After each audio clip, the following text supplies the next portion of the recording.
Mr. Chairman. Mr. Secretary, let me follow up on the chairman's question by asking you a very basic question, and that is, if you had your preference, would you be operating under a 1% increase? In other words, do you think that Congress should revisit the 1% cap that is imposed by the Fiscal Responsibility Act?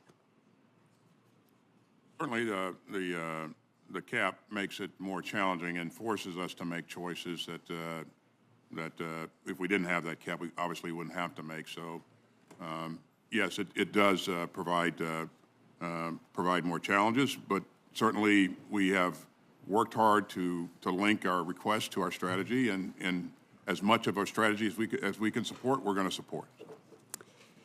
Thank you. I want to switch to a different issue. On October 25th, 2023, that was the darkest day in Maine history in my lifetime.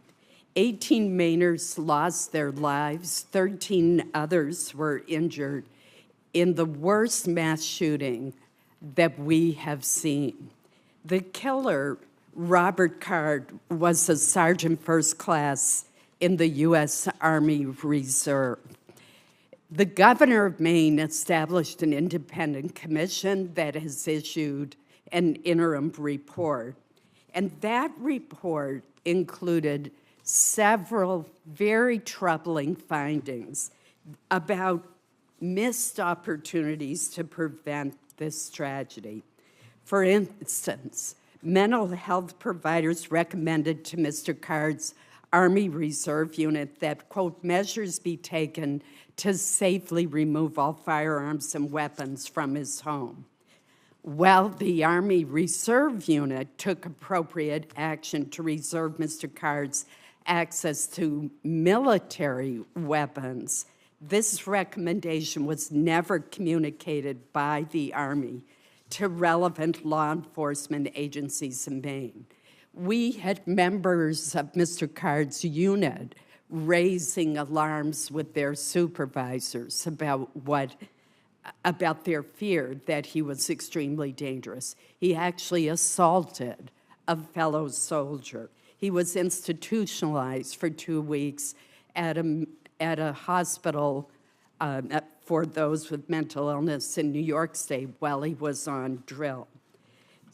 We have an Inspector General's report that is underway to look at this more thoroughly. After I receive that report, I intend to draft legislation that would require our military services to report to the appropriate authorities when a service member poses a threat to him or herself or to others while protecting the Second Amendment rights of our service members. Would you commit to working with me on such legislation to establish formal policies and procedures so that we can ensure that our military services share this kind of relevant information with law enforcement and with state officials under the appropriate state laws? Thanks, Senator. Well, first of all, this was a tragedy, and my thoughts and prayers go out to all those affected by this tragedy. The health and welfare of our troops is very important to me, at the top of my mind all the time. So is the health and welfare of our community members.